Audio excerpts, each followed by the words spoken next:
योग की जो पद्धति है यह कोई फिलॉसफी, विचारधारा या धर्म नहीं है। यह कोई शिक्षा भी नहीं है। यह मानव सिस्टम के लिए बस एक यूजर मैनुअल है ताकि वह अपने सर्वोच्च स्तर पर काम कर सके। 3 बातों को हमेशा गुप्त रखना चाहिए। पहला प्रेम संबंध, दूसरा आपकी कमाई, तीसरा आपकी अगली चाल। बेइज्जती का जवाब इतनी इज्जत से दो कि सामने वाला खुद शर्मिंदा हो जाए। पसंद और नापसंद से ऊपर उठना ही प्रेम का मूल रूप अर्थ है।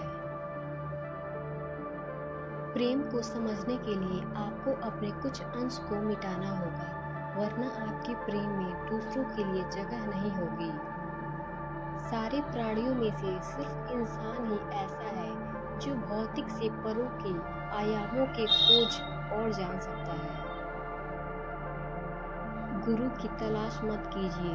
जब अज्ञानता का दर्द आपके अंदर चीख का रूप ले लेता है तो गुरु आपको ढूंढते हुए आ जाते हैं। आपकी जो भी ज़रूरतें हैं वो खुद ब खुद पूरी होंगी अगर आप अपनी ऊर्जा को तीव्र और केंद्रित रखते हैं। कोई आपको कुछ अप्रिय बोलता है क्योंकि उनके अंदर कुछ अप्रिय हो रहा है। उनको आपके प्रेम व करुणा की ज़रूरत है या फिर उनको आपसे थोड़ी दूरी चाहिए। खुद को इस अप्रियता के चक्र में मत फंसने दीजिए। आप जीवन है और यहाँ आप जीने के लिए, जीवन को अनुभव करने के लिए और जीवन की सेवा के लिए हैं। किसी को भी अपना खुद का कोई मिशन बनाने का अधिकार नहीं है। हम दूर की सोचें और यह देखें कि हम कैसे ऐसे देश बनाएं जिन पर हम सभी को गर्व हो। ऐसे देश जो जीवन की पूर्ण अभिव्यक्ति पाने में हर इंसान की सहायता कर पाए। अगर आप इस शरीर का इस्तेमाल एक उपकरण की तरह करना सीख लेते हैं तो यह धरती पर सबसे शानदार और शक्तिशाली उपकरण है। योग इसे जानने और अनुभव करने के लिए है।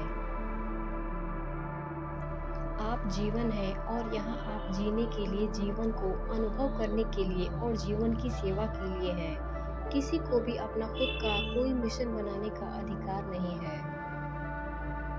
माता पिता को अपने ऊंचे स्थान से नीचे उतरकर बच्चों के साथ बराबरी का बर्ताव करना चाहिए। ऐसा बर्ताव तभी से शुरू हो जाना चाहिए जब बच्चे बहुत छोटे होते हैं।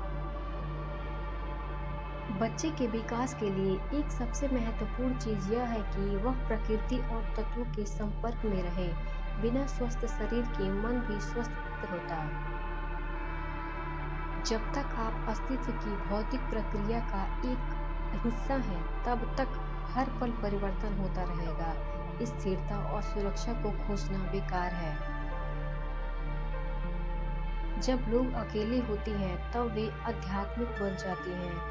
जब वे समूह में होते हैं तब धार्मिक बन जाते हैं।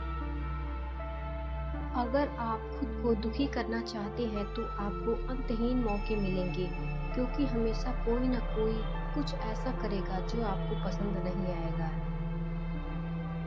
वह हर चीज जिसके संपर्क में आप हैं, आपकी सांस, आपके कामकाज, लोग, धरती और पूरा ब्रह्मांड, भक्ति, इन सभी के साथ मिलकर एक हो जाने का एक तरीका है।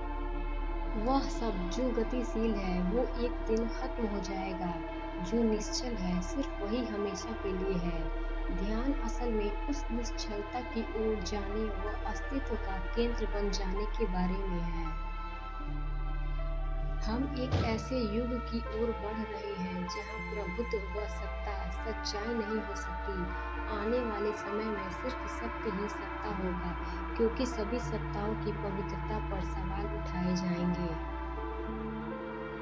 आत्मज्ञान का मतलब यह एहसास होना है कि आप अब तक कितने बड़े मूर्ख थे।